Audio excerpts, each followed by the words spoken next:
This is Intelligence Matters, sponsored by General Atomics Aeronautical Systems, the world leader in unmanned aircraft systems and makers of the affordable, scalable, and autonomous new collaborative combat aircraft.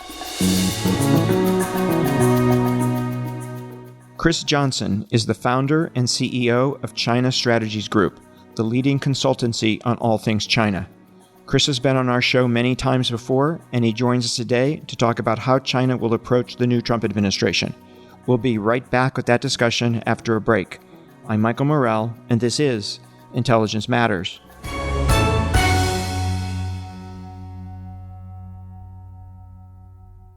America must not fall behind in air dominance. That's why we need the collaborative combat aircraft by General Atomics Aeronautical Systems. These new unmanned combat jets are affordable, scalable, and autonomous, and they partner with traditional combat formations to let American and allied pilots see first and act first. Our next-generation jets will let Washington retake the numbers advantage in the skies. For collaborative combat aircraft, rely on General Atomics Aeronautical, the world leader in unmanned aircraft systems. Learn more at UAV.com. Chris, welcome back to Intelligence Matters. Thanks, Michael. Wonderful to be here as always. You have the record of the number of times being on Intelligence Matters as a guest, and you're going to continue. You're going to continue that lead today. So always great to talk with you. This is a particularly important time, as you know. Absolutely. And let me just jump right in and say, how nervous are the Chinese about President Trump's return to power? They seem, according to the media, they seem to want to talk. They seem to be trying to reach out. Unclear whether they're being successful or not. How important do they think that is to avoiding the worst, right? Trying to get to a best case from their perspective. What does that look like for them? Just kind of talk about that to kick things off. Yeah. Well, I think what's striking is, I was just there on a recent trip, and a couple things struck me. The first is that you definitely detect a sense of vulnerability, this time with Trump coming back that was not there the last time President Trump was around. And I think that marks the distinction, between that period where they were riding high on a lot of the, the East is rising and West is declining and, those sort of commentaries and so on. And now they're in a much more difficult place. The economy is still struggling. The government has some ideas about how to fix that, but they seem to be slow to implement them. There's a lot of frustration, I think, at senior levels of the Politburo that, they're taking steps, but they need investors both onshore and off to be patient while they take those steps, and they're not being patient. And so the markets aren't performing, the way that Xi Jinping, who keeps an eye on the stock ticker, just like President Trump does, in terms of something a lot of people do. Yeah, exactly. Is concerned about that and egging his officials on and so on. And so what I think is fair to say is that whereas I don't think the Chinese made the quote-unquote mistake of believing Vice President Harris would win the election, I think they were very open to either result. I do think that they probably hoped that she would, even though that would mean that the, kind of policies we saw in the Biden administration, which is a steady, obviously building up of alliance relationships and these new mechanisms such as the Quad and AUKUS and the submarine program, of course, with Australia and the Quad of India, Japan, the U.S. and Australia.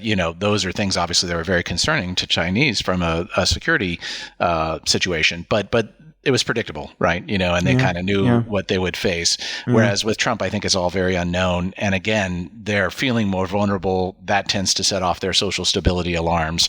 And so I think the predictability is what they were after.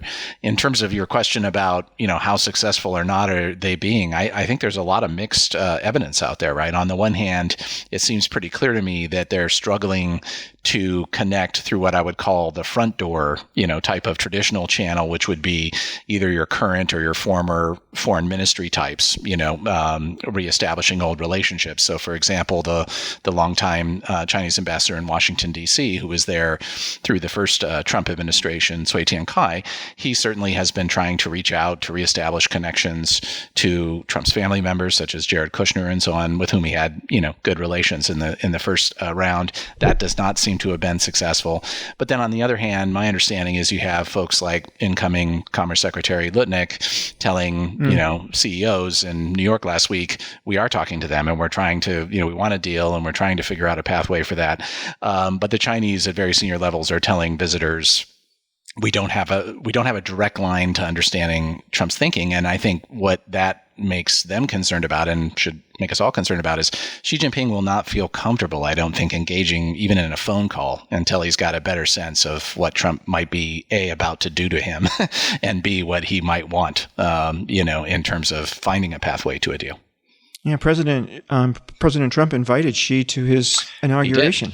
He did. There's a front door. Yes, absolutely. But of course, as you know, there's no way that's going to happen, especially in part because of the dynamic I just laid out. They will send a senior representative, I'm sure.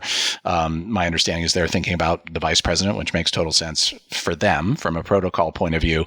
What's interesting to me is that whoever's advising the transition team seems to be pretty bright in the sense of they're suggesting, well, how about we get this gentleman named Tsai Chi, who is sort of like basically Xi's deputy, in terms of overseeing party affairs, super important and influential.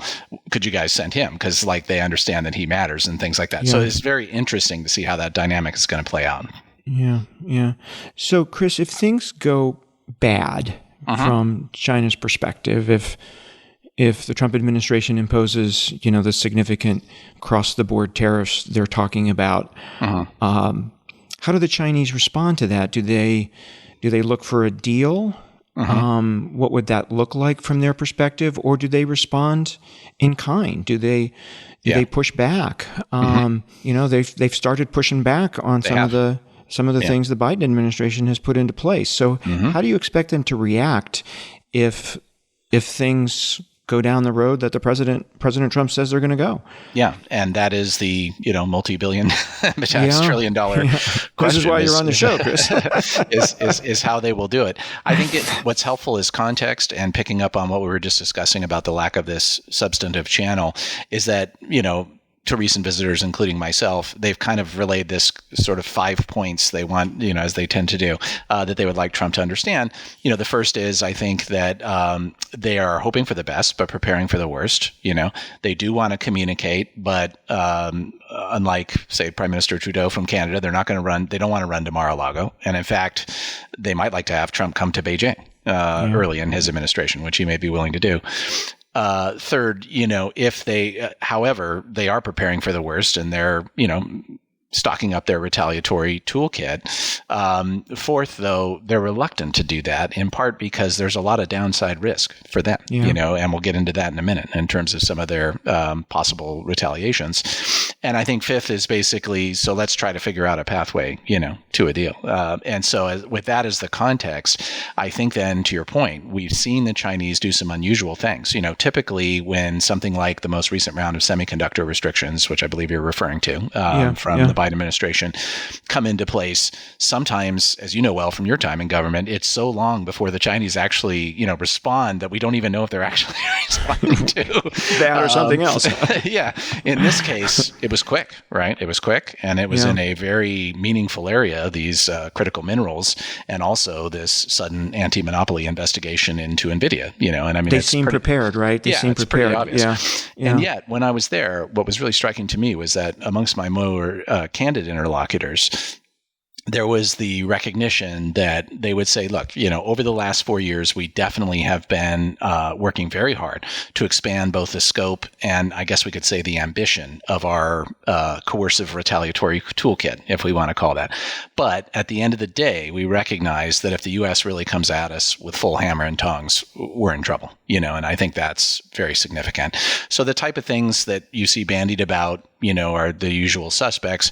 One would be obviously a significant, and in the case of very large tariffs, like the 60% that have been rumored, massive currency devaluation. They were able largely to offset the tariffs in Trump 1 in the first trade war by devaluing about 10%. The problem there is a couple. One, at that time they started with a renminbi that was valued at 6.2. Now it's at 7.2. So it's a lot more difficult situation for them.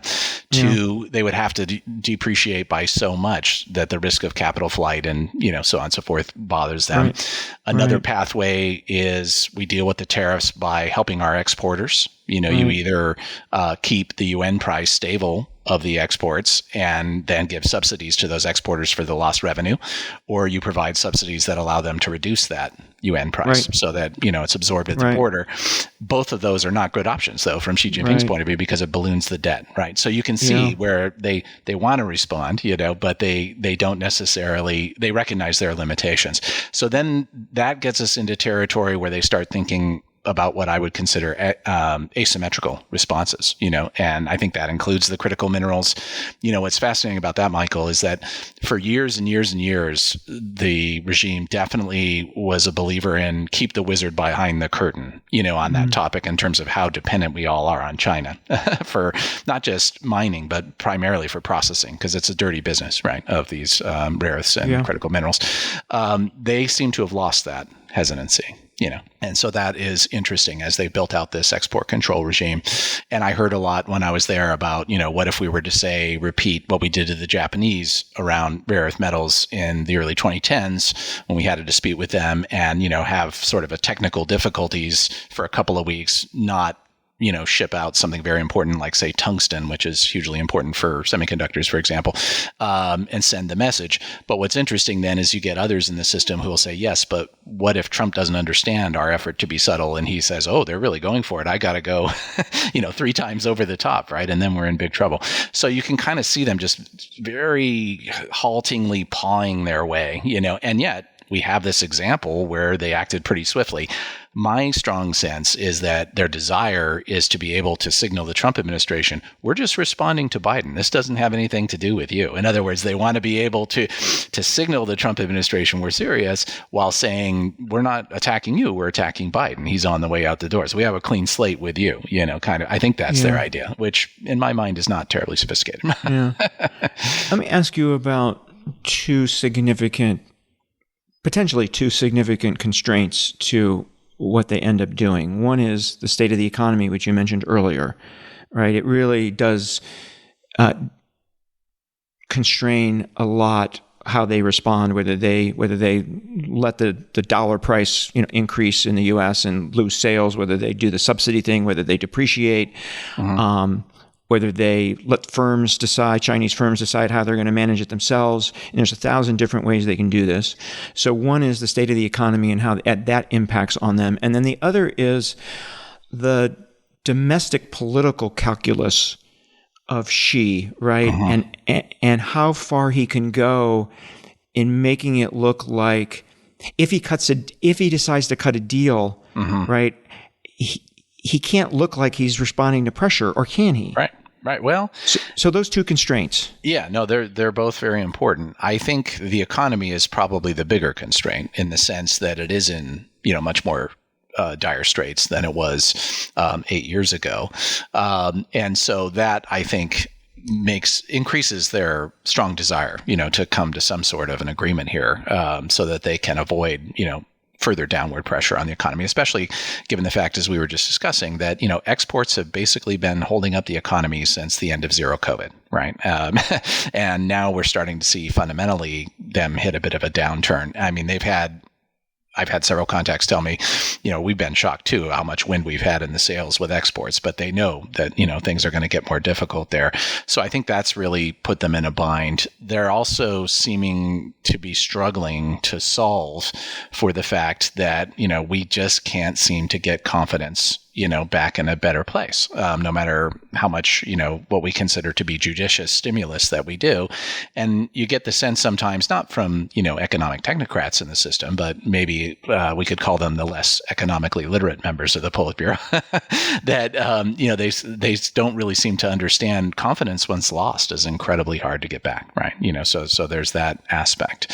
I think, on the sort of second half of your question, sorry, remind me again. It was just sort of the political constraints that side, she might feel, right? Yeah, my sense is that actually, Xi Jinping is so supremely in charge that he's got a fair amount of maneuvering room there. That and they have, as you know, an incredible ability to just say, okay, history is now this, and sort of spin it in a different direction. Yeah. He can't look like he's caving. That's true, and I think where it gets risky, and where the politics I think might come in, is that if I'm reading some of the subtle messages that are going back and forth, despite this seeming lack of a direct channel, which is Trump signaling, look, I have to honor my commitment, so I have to do something right out of the chute, vis-a-vis with these tariffs and maybe other steps.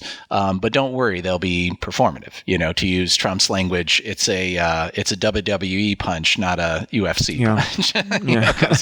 That's great. That's a great metaphor.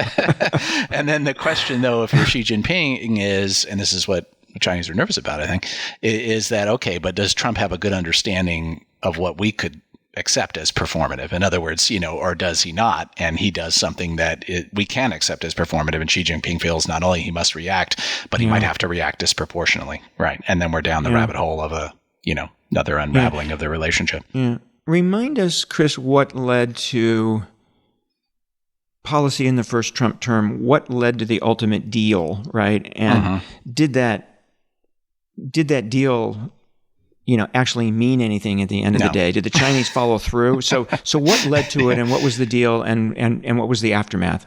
I think what led to it was that, as some Chinese had told me at the time, they said something along the lines of, look, it's a little embarrassing, but because it took us so long, but eventually we got his number, which is tariffs and purchases, right, and the trade balance. And when we were willing to say we were willing to purchase loads of stuff, hundreds of billions of dollars of stuff, even though we knew it was impossible, we thought we could get there. And no, they did not deliver. And part of that was because everyone who was serious, I think at the time, recognized in the various categories, energy, even in agriculture, where they did do pretty well. They bought a lot of their commitment in agriculture, but even wanting to purchase Boeing aircraft and things like that, they just couldn't choke that stuff down. And then of course COVID came, and that is really has been their excuse, right? Which when the Biden administration came in, number one, they said, hey, you guys didn't meet your commitments. And they said, well, we couldn't, because of COVID, and we want a clean slate. And then the Biden administration didn't really want to continue on with phase one because that was tainted by Trump in their eyes, and so they wanted to take their own fresh approaches. So a key question to your point in all of our collective minds, I think, is, does President-elect Trump feel that he got burned by them, and if so, does he want vengeance? Or does he just see that as a new negotiating position, to start off with for Xi Jinping? What we do know is that he absolutely blames them for COVID, right? And sees that as critical to his then loss of the election, right, in 2020. Yeah. Do you think he goes there with regard to COVID? And origins and the whole nine yards? I think so, although I think we're seeing there's going to be a lot of energy on the Hill about it. We just had this new report come out, and there was pushback even from some Republican members, I believe, certainly from the Democrat side of that subcommittee. But the conclusions are out there, and when it's in his interest, we horribly referred to, Kung Flu and, things like this. So I think he believes it, that Xi Jinping lied to him about COVID being a thing. And so it's on his mind. I think he's willing, though, probably to move on if he is his transactional self, again, in this administration.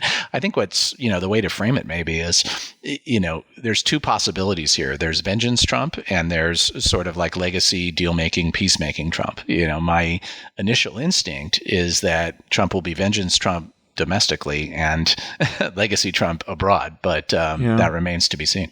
Yeah. My guess on the first deal, just kind of think about this for a second. My guess on the first deal is that he will play up that he was able to get a deal, and he'll blame the Biden administration for not following through. Exactly. Yeah. So that he's open to making another deal, right? Correct. And what's been striking is that in talking to, as the election came closer, and talking to people in Trump's orbit, who were instrumental in that whole negotiation the last time, when you ask them, and the same is true for the Chinese, okay, let's say there is something called phase 2, what is it that you want on the American side?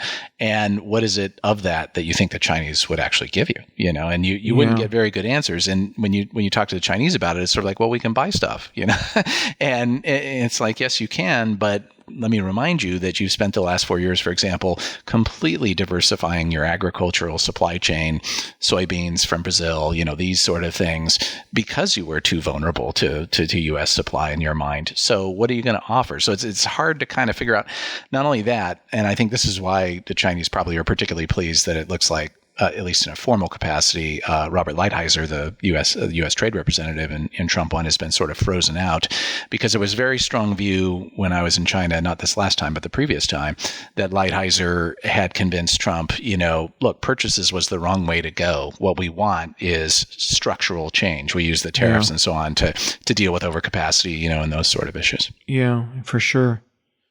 We're talking with China expert Chris Johnson. We'll be right back with more after a quick break. Beacon Global Strategies is the premier national security advisory firm. Beacon works side by side with leading companies to help them understand national security policy, geopolitical risk, global technology policy, and federal procurement trends. Beacon's insight gives business leaders the decision advantage. Founded in 2013, Beacon develops and supports the execution of bespoke strategies to mitigate business risk, drive growth, and navigate a complex geopolitical environment. With a bipartisan team and decades of experience, Beacon provides a global perspective to help clients tackle their toughest challenges. So the first Trump administration policy wasn't consistent toward China. I've even heard the word whimsical, which might be an apt description. A lot of policy battles over China, pitched in some cases. He's announced many of his key positions related to China. It's a hawkish team. What do you think China policymaking is going to look like in Trump 2? It's been interesting to watch it evolve. I mean, my sense early in the nominating process, where we saw some people, obviously there are clear hawks in a traditional sense in Mike Waltz as the national security advisor. His deputy, Alex Wang, is a longtime, sort of China hawk, very pro-Taiwan. Obviously, we have Mr. Rubio coming in as Secretary of State, who has always been very tough on China policy, especially on this sort of regime change, human rights, Tibet, Hong Kong, Taiwan, all the what the Chinese call their core interests, so obviously they're very worried about him. And then we have Hegseth, who, if he's successful is at defense, does also seem to be a China hawk. I think that Chinese, this may be sort of like, wishful thinking, but when they look at a Waltz or they look at a Hegseth, they say to themselves, okay, these guys are China hawks for sure, but perhaps in a sort of traditional deterrence sense, not in the regime change, the Chinese Communist Party is out to destroy America, style that we saw from former Secretary of State Pompeo, from Matt Pottinger when he was at the National Security Council and so on. And so, they're watching that to see how that plays out. On the economic side of the team, to your point, I think we don't have in its early days, but we don't seem to have in Scott Bessent, the incoming Treasury Secretary, a Steve Mnuchin, right, who was willing to, he wasn't necessarily going out and, coming up with his own policy directions and wins, but he gummed up a lot of stuff, that he thought would be bad for the economy. It seems from this public statements that Mr. Bessent seems to feel that he understands that you can't have credibility with Trump if you're not willing to say, we got to do tariffs.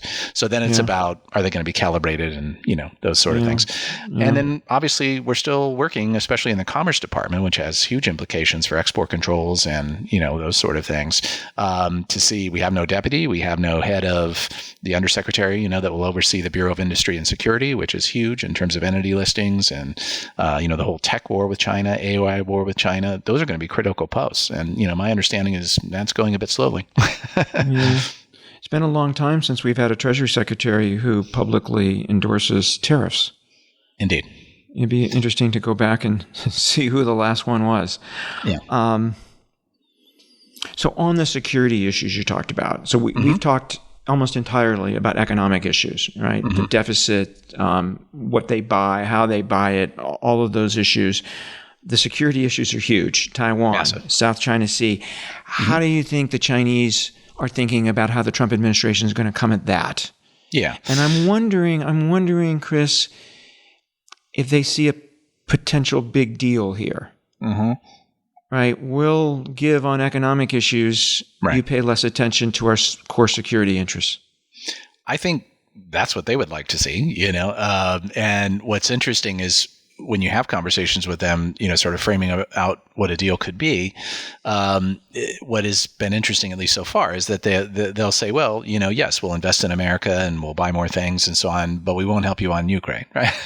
those kind of things. And it's sort of like, well, how could that play out? But maybe with President Trump, it could. I think that the bigger macro point is to say that for all the talk of a deal and even a grand bargain, you hear that phrase a lot, that there could be a grand bargain. I think both sides recognize a bargain or a deal ain't going to be so grand. In other words, the security issues, the competition of systems issues are so entrenched structurally, that I think anyone who's trying to craft some sort of deal has to recognize those have to be largely sloughed over. In terms of, the Chinese view of how those key security issues are going to be handled, I think that this is the kind of Frankenstein's monster or schizophrenic element of their view. Obviously, they know that Trump was challenging for the allies and partners last time he was around. And they're probably hoping he will be again, and that he would be less committed to some of those new structures that I talked about earlier, like AUKUS, like the Quad. And certainly, I think it's pretty clear that President-elect Trump has shown a pretty strong track record of not really giving that much of a damn about Taiwan. I mean, it was in John Bolton's book, the famous Resolute Desk episode, and so on and so forth, with the tiny pen that was Taiwan. And even on the South China Sea, I was listening to something recently by David Rennie from The Economist, and he was noting that when he asked Trump about South China Sea when he was running as a candidate the first time, he sort of said, "Oh yeah, well, the Japanese should take care of that." And I think most in Southeast Asia, probably wouldn't want the Japanese taking care of it. And so you see that there's just not a lot of concern, and so the Chinese, I think, feel that could be good for us.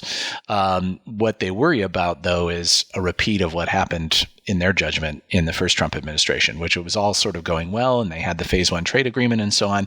And then COVID hit, and there was the isolation. They couldn't really communicate. They didn't follow through. And then that allowed the Pompeos and the Pottingers and people like that to start pushing Trump to do things toward Taiwan, do things on, export control and so on and so forth. That's their view, that he was persuadable, but these guys were whispering in his ear, So they're trying to figure out how they can avoid that from happening another second time. How significant do they see the alliance structure that Biden put together? I think they see it as substantial and worrisome, but vulnerable, and I'll be honest, I think they're a lot more, hard-headed, if you will, about the reliability of, say, India, in the Quad. I mean, it's my sense the Indians are in it for one thing, right, which is to help get, U.S. security assistance in the Indian Ocean, because, they're well aware that at some point the Chinese Navy will begin doing above the water what they're currently doing under the water there. And when they do, there's going to be a bit of a ruckus, right, in India, because the Indian Ocean is supposed to be their lake, right? So, how committed Modi is, to that process, I think, is an open question. In other words, I think the Chinese feel there's room to sort of separate these guys. And recently they have had a bit of a rapprochement with the Indians, which has been quite telling. And I think part of that is other members of the BRICS organization, especially folks in the Middle East who are sort of expansion candidates in the BRICS, the Brazil, Russia, India, China, South Africa confab, have been sort of saying, look, you can't be fighting with the Indians if you want this thing to be serious as a sort of global South effort, things like that. So that's interesting. And will they, for example, seek to do a better job with relations with Japan? They had an opportunity in Trump 1 to do that. They didn't. They're showing some signs they will this time. And obviously Europe, but the Ukraine situation is a huge constraint there. So one thing I'm watching closely to just kind of sum that up is, will they do a better job if there are tensions, and I think there will be, between the Trump administration and our allies and partners? Will they do a better job of exploiting those giant softballs when they come across the plate? Yeah. Does their economic vulnerability this time around, which is higher, actually push them to do a better job there? I think that's an interesting line of thinking. It seems like they've shot themselves in the foot on diplomacy for a long time, and I'm just wondering if you've seen any learning taking place. I think so. I think, for example, and the best learning really was the situation with Australia, right? Where they put the tongs to the Australians very hard. They, put trade restrictions on a lot of Australian products and so on in the effort to break them, when they had the audacity to say that there should be a group that looks at the origin of COVID, and also the concerns, rightly, that the Australian government had about political interference, right, in Australia at that time.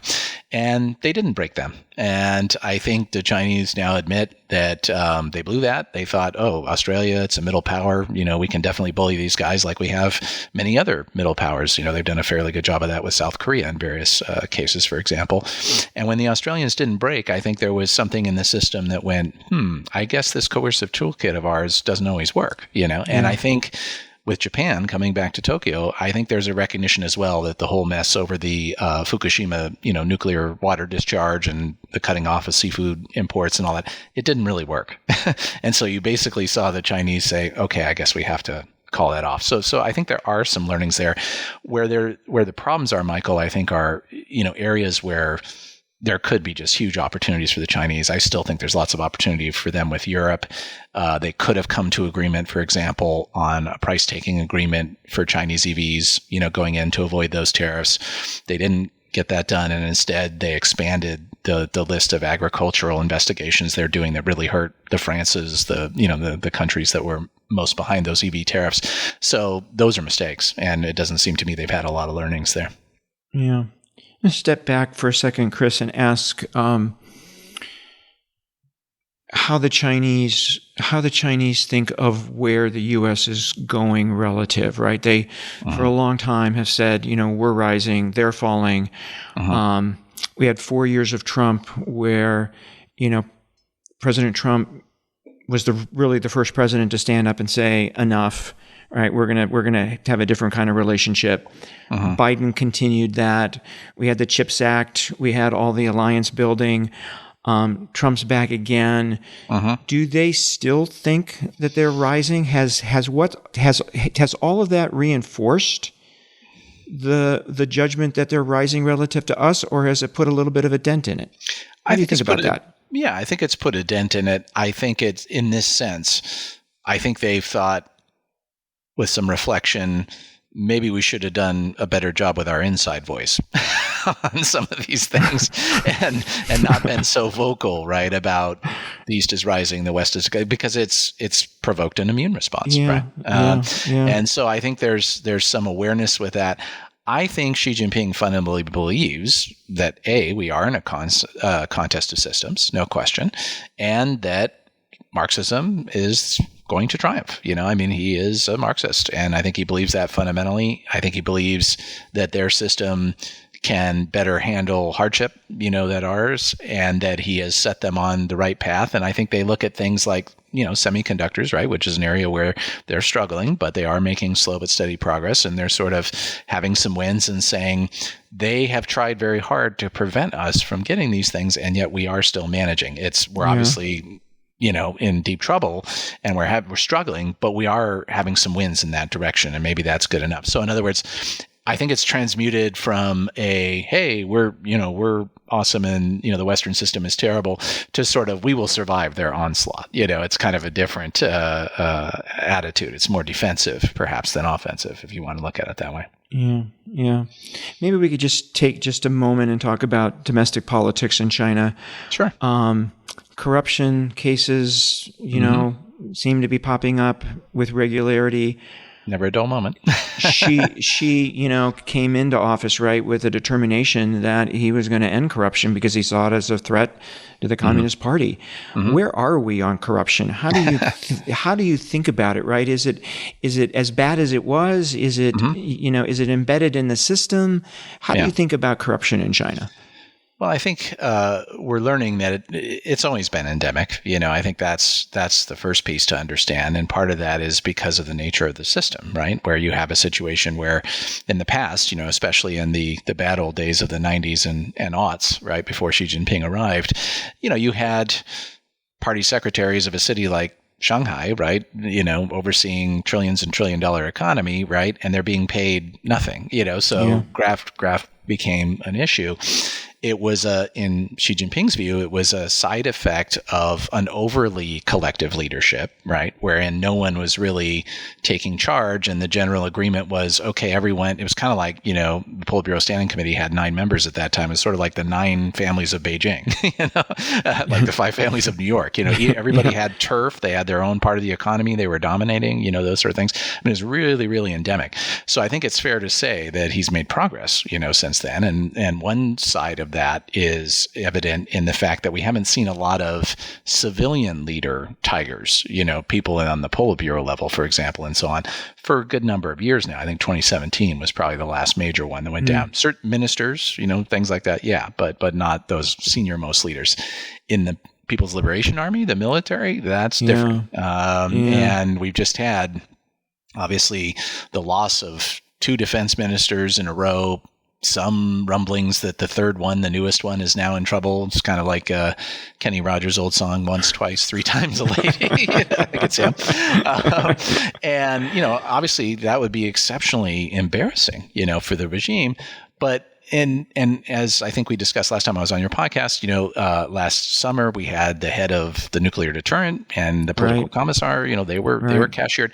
But my take on that one, from talking to people over there and just my own assessment, was that still looked like kind of garden variety pocket lining. In other words, if you want to know where the corruption in the PLA is going to be, just look at whatever they're building, because that's where they're spending. And we saw this in various waves with the Navy and the rocket forces. This most recent one, which is this gentleman named Miao Hua, who is a member of the Central Military Commission, so the very tippy top of the military high command in China, that sort of party body, right, that oversees the military and has the linkage between the party side and the military. Not only that, he was the head of what they call the Central Military Commission's political work department. That's the political commissars. Those are the guys who, if you want to be promoted in either rank or in sort of billet, those guys have to sign off. And not only that, they're supposed to be the party's eyes and ears in the military, making sure that they're loyal. Because remember, in China, it is not the national military of China. It is the armed wing of the Chinese Communist Party. And its main purpose is to keep them in power, as they showed very disturbingly in 1989, with Tiananmen. And so with that being the case, if that guy is corrupt and he's building instead his own private army inside the party's army, if you're Xi Jinping, that's intolerable, number one. And number two, it tells you that's what you believed was going on before you arrived. So after a 12-year anti-corruption campaign, if you've come full circle in that sense, that's got to be worrisome to you. In a way, we read and hear a lot about how Xi Jinping feels he has to save the party, right? From corruption, and only the party can, accomplish the great rejuvenation of the Chinese nation, things like that.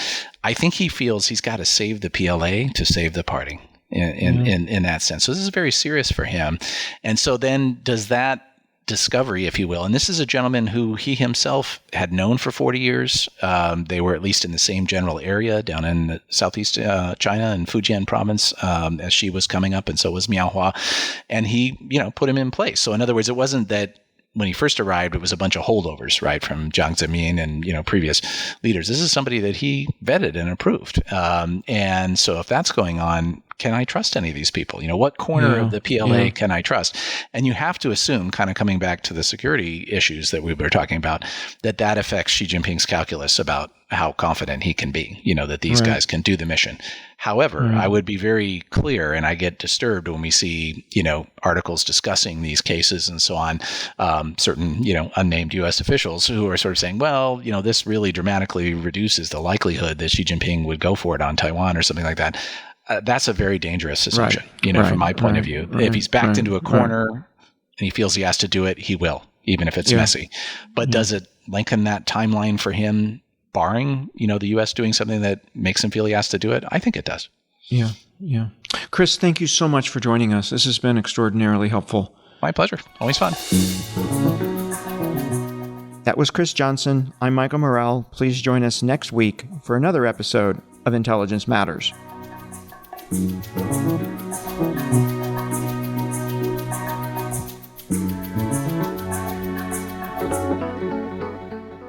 Intelligence Matters is produced by Steve Dorsey with assistance from Ashley Berry. Intelligence Matters is a production of Beacon Global Strategies.